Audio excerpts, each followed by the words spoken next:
research assistant at Purdue University. I work with Dr. Olenchek on his positive psychology grant. This is actually where this comes from. So our positive psychology grant is an alternative identification method to find gifted students that fall through the cracks. So we're looking for the 2E students, the lower socioeconomic students. We're looking for the English language learners that don't normally typically get identified. Also, some schools do testing like on a specific day in a specific grade. So if that student is absent on that day, they've missed their chance to be identified as gifted. So we're also trying to find those. This grant has been so amazing for me because I focus mainly on twice exceptionality, and there's a lot of things that is so useful for all students, not just our gifted students, but especially useful for our twice exceptional students.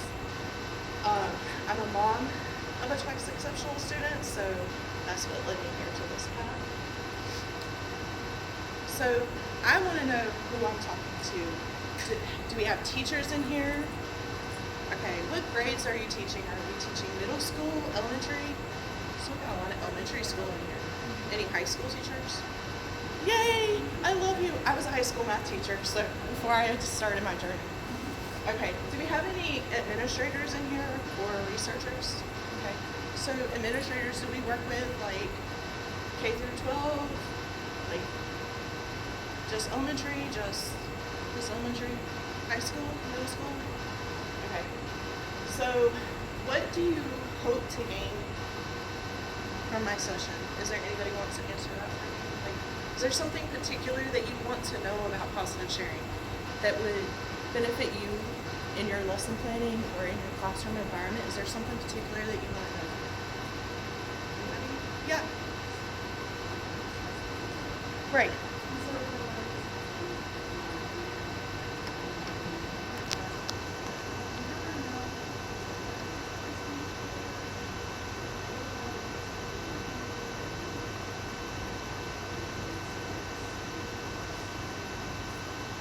So help with autonomy, right?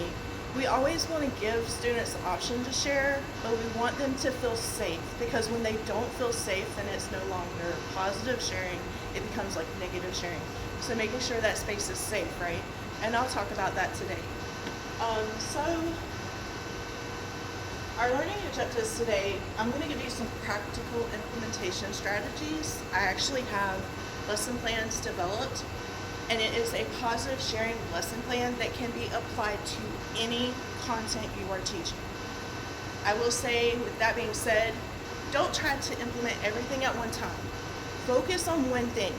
Do that one thing really well. Get comfortable with that one thing, and then add something else. That is going to benefit you and your students, because we have all these standards we have to teach. We have to get through the content, and then we're adding something else, and it can be overwhelming to try to apply everything at once. It may take you a while. It may take you a year or two to get comfortable with getting all of it in there. It may take you longer than that. Do it at your own pace. Like I said, focus on one thing at a time. Get really good and really comfortable with that one thing. Find the next thing that you want to implement. And everything that I'm going to give you is going to be like backing each other up. So it's going to be very supportive of each other. We're also going to look at some social emotional skill development tools within the lesson plans. And then I'm going to give you, not a lot, but I'm going to give you a little theoretical and empirical understanding of some of the concepts that are in these lesson plans. Now, I have the lesson plans printed out, and there is a QR code, so if you want to scan the QR code, but you want a copy to take with you, let me know. I have copies. So my hope is to empower educators to cultivate empathy, connection, and a supportive classroom culture through positive sharing. What does sharing mean to you? When I say sharing, what do you think about? Voice.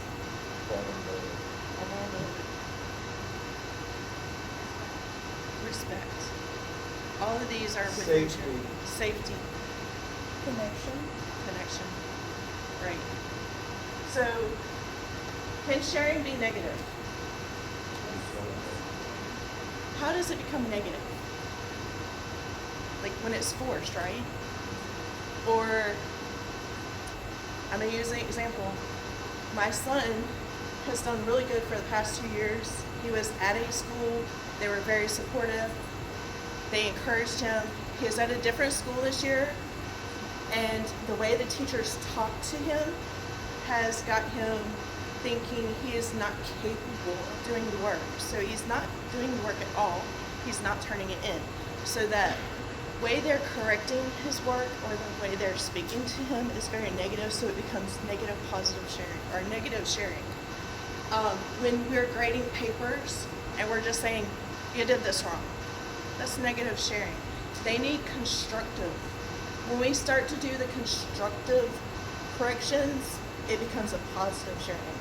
Let them know what they're doing right and how they can fix what they're doing wrong. Because we don't want them to look at it as a mistake. It needs to be looked at as a learning lesson. Okay, this is how I'm doing right.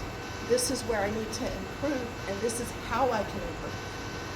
The how I can improve is very important, because if we don't give them tools to them to know how to improve themselves, it's going to be very difficult for them to try to figure it out on their own, especially with our elementary kids. So this is how we can change negative sharing into positive sharing. Make a constructivist approach. Give them what they're doing really good. Give them what they need to improve on. Give them suggestions. Don't just say, this is how you need to improve. These are ways you could improve it. And that gives them autonomy and choices, which is very beneficial for our gifted students. Okay, so I promised a little theoretical foundation. What is positive sharing? Positive sharing is an encouraging way to help students learn to communicate with each other. It is a positive way, it's a constructivist way of correcting things for them and building things for them. It's a way that we speak to each other and our voice that comes with that. It's a very beneficial way of teaching and teaching them that they can communicate with each other, and it's a proper way to communicate. So, what is positive education? Positive education is promoting a constructivist point of view, a growth mindset point of view on things that they are doing and things they could do. It's building on and improving what they already know in a way that promotes their self-confidence, their self-esteem. It's a way to educate a student and build that student personal inside feelings about themselves while we're educating them. Some important qualities for this, like I said, building self-esteem, building self-confidence, giving them the encouragement to try new things even though it's outside of their comfort zone, and being okay with a failure, being okay with making a mistake. Because a lot of our students have that perfectionist thing going on, and we want to try to help them with that, and the only way we can help them with that is letting them know it's human to make mistakes. It's okay to make a mistake. We learn from our mistakes, so it's no longer a mistake, it's a learning lesson. It's just a step to perfection, right? It's a step to getting where you want to go. Most of what I am presenting on is backed by Sigelman. It is strength-based approaches. I use a lot of strength-based approaches, and I used them before I even knew what they were when I was teaching, because I was not a researcher. So I was using things that I was comfortable with, and then I later found out, hey, that's a strength-based approach. So a lot of things you're already doing are going to be part of this. It's just adding the extra little nuances to it, the little caveats, that's going to kind of boost it a little bit more. Violet et al. Also talked about collaborative learning. So that's really big for me. I was a math teacher, like I said. I did a lot of collaborative learning because a lot of times we don't realize peers learn better from peers. I had a teacher, she was a math teacher, she was my son's 6th grade math teacher. He was kind of like getting bored in class and starting to kind of make disruptions. And he's so far advanced in math that he already knew what they were doing. He already had the content down. So what she started doing was she would teach the core stuff, and she would bring him up to help teach the rest of the lesson. And she comes to me, she's like, I can't believe how many of his peers are understanding him and getting the content from him better than what they could get from me. So things like that are very important, and that's where the collaborative learning comes in, letting peers learn from each other in a very specified way. So we don't want them to teach the entire lesson, right? We want to give them the core and then let them help each other build onto that core. I'm going to mess this name up because I'm not very good at pronouncing this name. Core Timmet talked about student-teacher relationships. So the relationship that we build with our student is very important. If we're an authoritative teacher, our students aren't going to be comfortable coming to us and saying, I don't understand this. I need help. They're not going to be willing to ask for that help. They want a teacher that is a human, not a robot. So if you are up here, your students put you up here, and they think they're down here, they're not going to be very likely to say, hey, I need help. They're going to be kind of shy about it. And so having that student-teacher relationship, not saying you should be equals, but having that relationship to where the students are comfortable and that they know you're a safe space to make mistakes is very important. Okay, so why positive sharing, right? That's a big question. We have so many benefits for students beyond the classroom. It's not just beneficial in the classroom, it's beneficial in their personal life, in their community. It can help them build things outside of the academic. A lot of people, not a lot of the old school teachers was academic, but we're not focusing on what happens after they leave the class. What happens after they graduate? Have we gave them skills for them to be able to cope with things outside of the classroom? This can have a huge impact on classroom climate. That's important too. So the classroom climate is going to allow for students to be able to collaborate and communicate in a positive way. So this will help, if we can set the classroom climate up in the beginning of the school term, this can help long term. Positive sharing activities promote empathy, recognition, and diverse strengths. So we're promoting things that they need outside of the classroom, right? And a lot of this is for that. The curriculum facilitates development of social competence, and the classroom activities are designed to nurture supportive peer communication, which is important. It teaches them how to communicate in the correct way now, so when they go to like a summer camp or something and they have a bad experience with a peer, it gives them the skills to be able to deal with that in a proper way. So positive sharing impacts, like I said before, it does all of this and so much more. A lot of this you're not going to get to witness, you're not going to get to see, but later on you're going to have students maybe come back, like if they stay in the same town, they'll come back and you did so much for me. I've had that experience and it just warms my heart because I think when I'm sitting there teaching, like I'm just teaching, right? And then years later I have a student come back to me, Miss T, your class was so amazing and you helped me so much beyond the classroom. And that's important. That right there means so much more to me than I can ever say. And again, the key benefits, we're building empathy, strengthening peer relationships, and we're fostering a culture of kindness and respect and inclusion. So, where can positive sharing be used? We can use it in science. We can use it in mathematics, history, language arts, any other class. This can be used in PE. This could be used in art. This could be used in music. Any class that is taught, this can be used in. I'm only going to give 4 examples today because that's our main example. That's like our main classes, right? And those are harder to kind of introduce something besides the standards and the core curriculum. So the main way to implement this is modeling and integration. Like I said, focus on one thing you want to do. Like really good. Get comfortable. Get good with that one thing. Introduce something else. Get good. Get comfortable. Introduce something else. So integrate it as you feel comfortable. Lots of student activities. So in science, we usually have like a lot of group work, a lot of science projects. We do that. Some history classes do that. My son's school does that. And then math, we don't usually have a lot of activities, but we can make things into activities, right?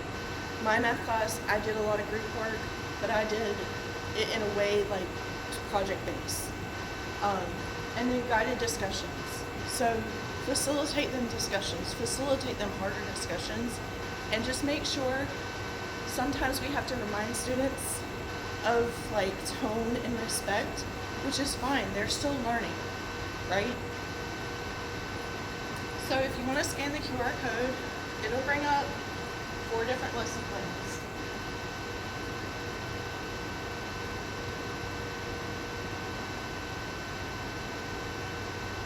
If anybody wants a paper copy, I can give you a paper copy.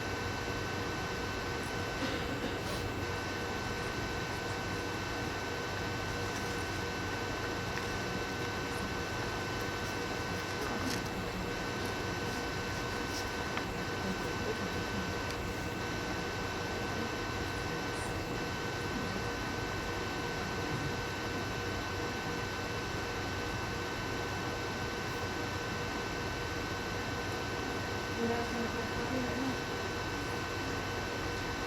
I did make it one-sided so that way you could write on the back of them if you wanted to. And what I'm going to do is I'm going to ask you for something that you're teaching. So that way I can kind of show you how I would implement or how I would start that.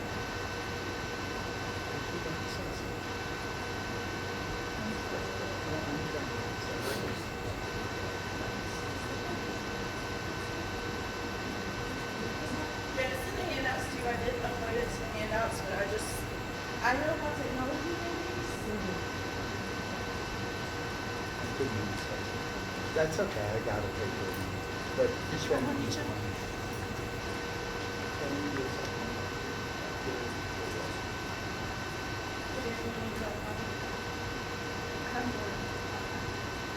Okay, so our first one is math. So our math teachers. Where are our math teachers? So give me something you're working on, like currently in your math class.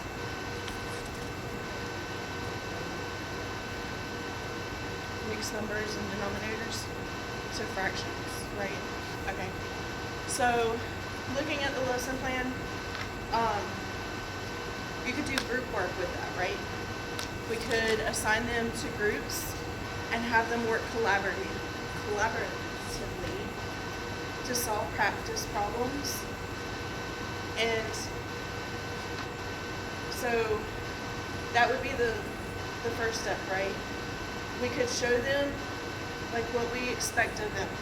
And while we're doing this, we're modeling the respect part, we're modeling throughout the lesson, we're modeling all the things that we talked about earlier. We're modeling how we talk to the students, how we respect the students and what they're doing, right? So we already have modeling in there. We're gonna welcome students in. We're gonna be, happy to see them. We're gonna be excited to see them. We're gonna be excited to get the lesson on, and this is going to excite them, right? And it's not going, do not get discouraged if you have that 1 or 2 students that are like, I'm not excited about this, even though you're excited about it. It may take a while for them to warm up, but eventually the students that sit to the side that are not engaged are going to get engaged. It might take a while, so don't get discouraged. Keep doing what you're doing. Then we're going to have we're gonna have the students share a recent math achievement they made, right? Before we start our lesson. What's something you did good in math this week? What's something you achieved this week? So we're recognizing individual achievement of the student. Doesn't have to take forever. We could even just have them write it down and we could just look at it later, right? So then we're gonna get into our mini lesson. This is where we're gonna explore the content that we're learning that day, right? We're gonna go over some example problems. We're gonna make sure there's no questions. We're gonna make sure that they're good. Then we're gonna start our group work. And then within that group work, we're gonna give them time to work on the example problems that we have or whatever problems we have for that day. So if we're doing worksheets, group up, work on our worksheets that day, right? We're working with peers. As a teacher, we're walking around the room, monitoring the communication, and we're making sure that we're talking to each other, our peers are talking to each other in a respectful manner, right? We're gonna make sure that the student isn't downgrading another student, because that can happen. But we should know our students, so we should know who to group them with. It's gonna bring the best out of them. So we're gonna have them do that, and then we're gonna do our assessments. And then at the end of the lesson, we can do prompts for sharing. So I can share that with you. I do not have that on here, and I'm so sorry. We can do positive affirmation prompts for them. I did this very well today. This is where I was the strongest at. This is where I could improve at. So we're gonna have that at the end of the lesson. Have them tell you what they did good. They don't have to speak that to you because they may not feel comfortable. But even writing it down, that's still positive sharing because they're still sharing with you what they felt comfortable with that day, what they felt they did good that day, and where they think they need help. So we're giving them the autonomy to say all of this, and we're learning where they feel they need help, right? So key features in this is making sure our students are working together. We're making sure there's supportive communication, and I'll explain what that is in a minute. We're modeling positive sharing and a positive behavior that we want to see from them, right? And we're also going to do the positive sharing prompts, which is the what did you do good today? Where do you feel comfortable? Where do you feel you need improvement? And just because you feel like you need improvement doesn't mean it's not positive. It's meaning you're recognizing where you're the weakest at. And that needs to be explicitly said to the students. This is you recognizing where you need help, and that's a good thing, right? So supportive communication, I'm going to say that quite a few times today. It is a way of interacting that focuses on empathy, respect, and problem solving with the goal of fostering trust and mutual understanding. So we're trusting our students and we're asking them to trust us, right? So when we're grading our students' work and we're seeing where they need improvement, we need them to trust that we know this needs improvement, right? But we also need to trust our students to know where their weakness is, because they know their weaknesses as well. So science, do I have any science teachers in here? What are you doing in science?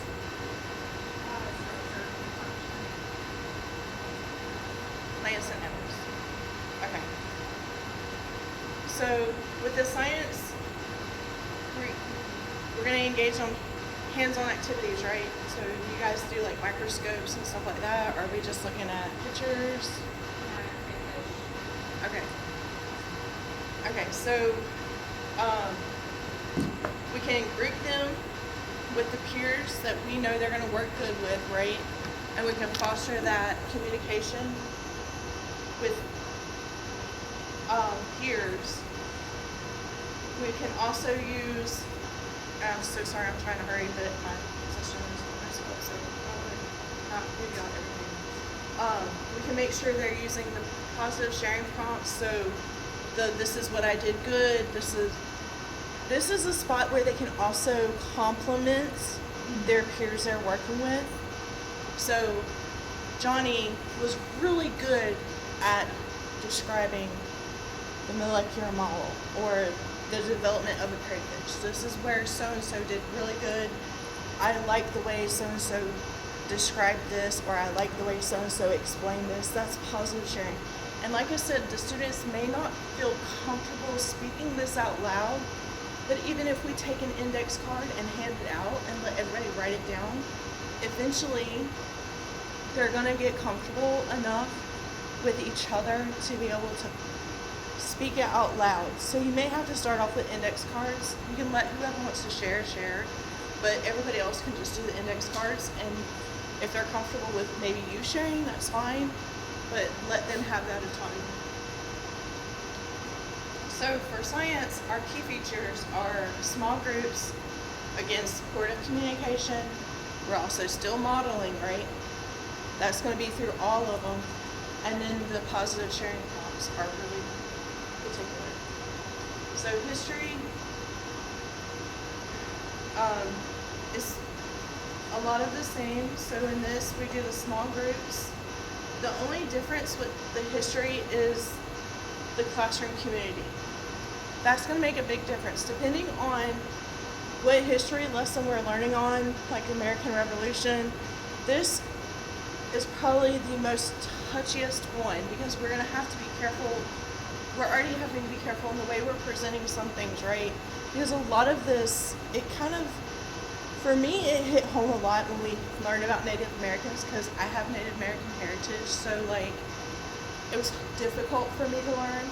But I was lucky enough to have a history teacher that knew I had Native American heritage, and I had teachers that were respectful enough to kind of not desensitize it, but like they presented it in a way that was respectful. So making sure that we're building that classroom community and knowing that everybody has an opinion, but we're expressing the opinions in a respectful way, right? Language arts is the last one that I have. What are we doing in language arts? Anything in particular?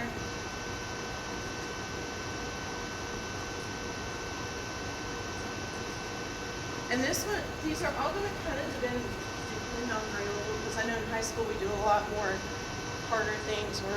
And my son's in middle school right now, and they're reading books and stuff like that.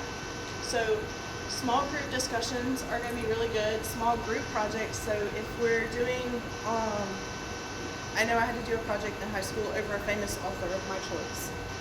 I chose Edgar Allan Poe. So we can make them group projects, right? We can have figure out who's interested in what, and even if it's a genre, who's interested in this genre, right? Who's interested in this? Group them with their peers and have them do group work and collaboratively work together. That's gonna introduce our small groups for that. We've got the supportive communication again. We're also still modeling. We have the positive sharing prompts. So I liked the way Sally described Anne Hathaway, right? I like the way so-and-so did such and such. These are very important for them to recognize the strengths of their peers too. And then reflective prompts on themselves. So I understood this. I did this well. I did that well. I need help with this. The key elements in all of these that makes the difference is your modeling, is the positive sharing prompts that are used. Like I said, they're not going to want to share it out loud. Most of them are not going to want to do that at the beginning, and that's okay. We want to give them that autonomy. We want them to feel safe to share, right? We want them to know that it's okay in this environment to do what you want to do, right? So the supportive classroom environment, your small groups. Small groups are really important for the peer-to-peer communication and to learn how to communicate properly and effectively with their peers. And you as a facilitator of this are walking around and we're listening, and when we hear something, we're modeling how to correct that behavior, right? We're not going, you can't say it that way, right? I don't know if that was very polite to say that, right? It's the way we're correcting the communication. That's very important. So we don't want to just jump in and say, you can't do that. We want to do it in a constructive, supportive way, correcting that. Supportive communication, working together, not just students working together, but you working with your students. So finding out their interests, that's working with your student. Grouping them with people that they want to be grouped with as long as they're working. I know I had problems in my freshman class. People wanted to work with their friends and we didn't get a lot of work done, so we kind of swapped groups a little bit. But making sure that we are working together, and also that one person isn't doing all the work of the group, because I had that problem in some of my classes too. Sometimes we as a teacher have to step in and make the groups, and that's fine. Just making sure that we're all working together and one person isn't doing all of it, or that we're actually working. And then all of this is going to help build that classroom community. So I not only taught, I also drove a school bus. So I drove my bus, took the kids to school, got in the classroom, picked my kids up, drove the bus home. So on that bus, it was a lot easier than in the classroom because I had them kids for like 5 hours a day, 2.5 in the morning, 2.5. And even in that classroom, when I was in that classroom, when we walked through that door, we are all we got, right? We are here for each other, and I very much pounded that into them. That was a daily thing when they walked into that classroom. And I probably did that for the first couple weeks that they came in. We are all we got. We've got to help each other. And I just reminded them that every day. And it become more like a family in that classroom with the students, even the ones that don't particularly like each other. We're working together at the end of that semester. This is huge, and this can be very beneficial for your classroom climate and your classroom community. So, if you could pick one thing to implement, what would it be, and how would you implement it tomorrow if you were in the classroom tomorrow?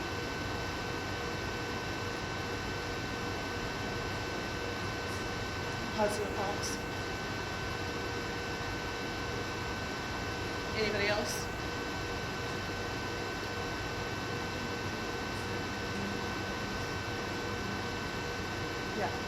Yeah, and with that, you will see such a huge benefit and a boost in self-esteem of the other students, because you're an adult, you're supposed to tell me I'm doing good, right? But when a peer compliments me, my advisor's right here, so I'm gonna say, he's my advisor. He's supposed to say, you're doing an awesome job. But when my best friend Chen's like, girl, you're killing it. Like, it means a lot coming from my advisor, but for a peer to recognize that growth in myself, and I can't see it boosts a different way, right? Is there anybody else? Yeah. I do enter the school day with peer compliments. I had that talking about themselves with the today, but we can over on to miles. Yep. That builds the courage and vulnerability of the classroom students. There's positive recognition of others, but more introverted. Yeah. Right, because we do have them introverts in the classroom that are going to struggle to have that opening up to other people, but to know how they're feeling also is going to benefit us as a teacher, because then we know, okay, this is how I can adjust for the student to bring that student out a little bit more, because I had some shy kids in my class, so like I can bring them students out. The band kids in my class were amazing. They were outgoing, but like my little like Pokemon kids, they kind of didn't want to talk, they kind of didn't want to speak, so being able to adjust my lessons around them students would help bring them students out, and that's a good idea. Is there anybody else want to share? Okay, well, thank you for your time. If there's any questions, I wanted to make sure I left time for questions, so if you have any questions, please feel free to ask. If you're not comfortable with asking them here, that is completely fine. This is my contact information. I also have business cards, so feel free to email me anytime. And if you need any more help or want any more help with anything, just let me know. I'm available to help.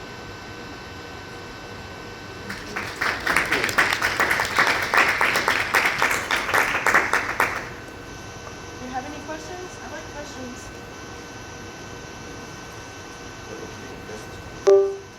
I printed them myself. I made them myself, and they look so gorgeous.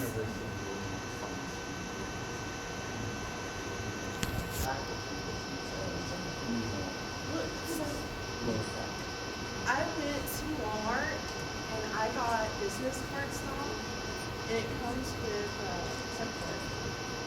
I had to pull them for new materials. I can make them for you guys if you want. Just have to buy the card style.